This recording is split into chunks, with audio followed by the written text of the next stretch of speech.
Greetings, future masters. I have an endgame problem here that will be kind of useful. So I rolled up, bam, he played this move. So what do we have going on here? This is pretty basic. You should be able to figure this out.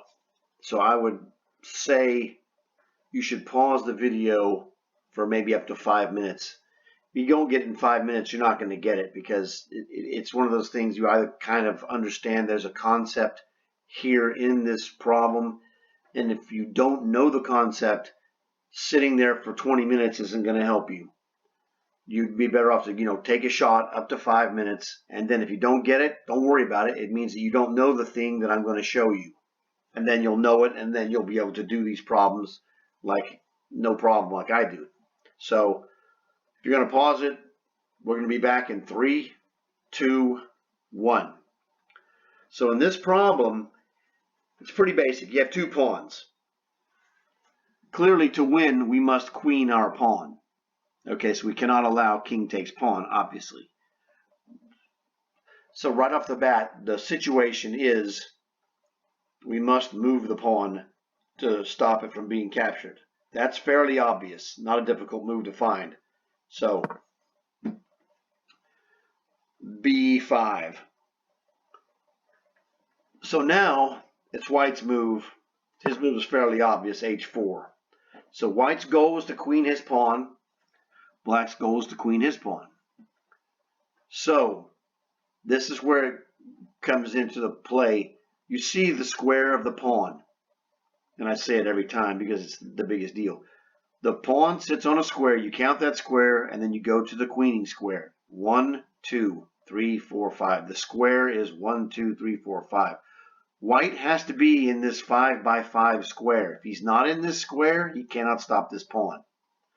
Conversely, white has his pawn 1, 2, 3, 4, 5. So 5 by 5 square, 1, 2, 3, 4, 5. Black needs to be in this square along the 4th rank and all the way to the d file. If black's king is in this square, he can stop this pawn and catch him. If he's not in it, he doesn't get there. So white king can never be in this square. The black king can be in the square of the white pawn. Therefore, we go to the square of the pawn. Now, you can do it diagonally here on d4, but that's not the right place to go. Going to d5 squeezes the king and keeps him from supporting this pawn. And that's the key. King to d5 is the correct move. And that's the key move. You move into the square. d4, it might draw. I don't know if that's the correct analysis. But it might only draw. d5 wins. This is an experience factor. As you get stronger and stronger and see more and more, for myself, as I'm 60 years old, I have over 50 years of chess experience. King to d5, I knew that like 2 plus 2 is 4, that's the winning move because of my experience. Younger players don't have the experience, so I'm trying to impress upon you why it's the correct move. And it doesn't matter why it's the correct move. If you know by experience or you figured it out on your own, that's awesome. You just got to know that that's the right move. At this point, this game is over now.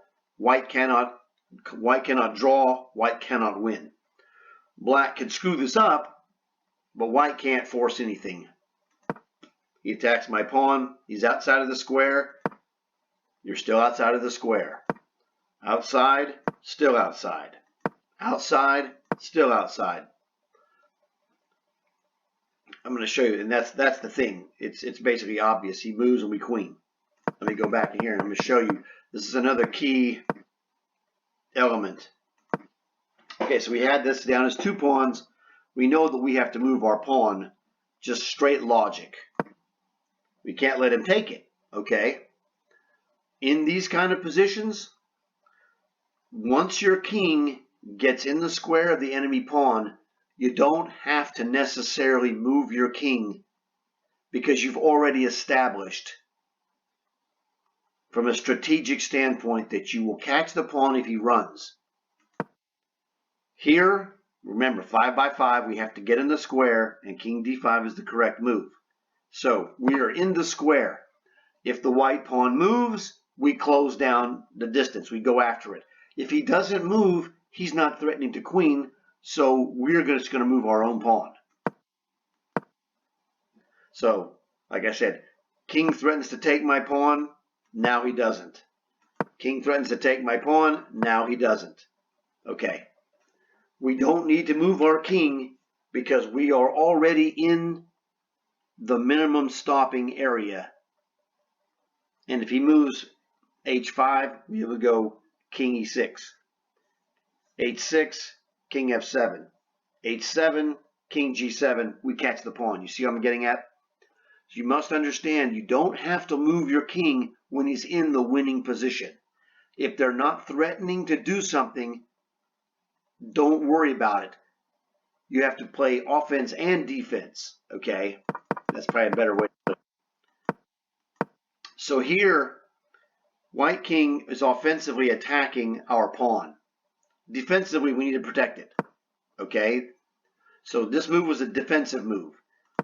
White plays an offensive move. He's threatening to queen. We have to play a defensive move, the correct move, king d5. We're defending this pawn from queen. He can no longer queen. We've played ultimate defense with this king. This is awesome defense. Now we have awesome, perfect defense established. Now we're going to switch to offense.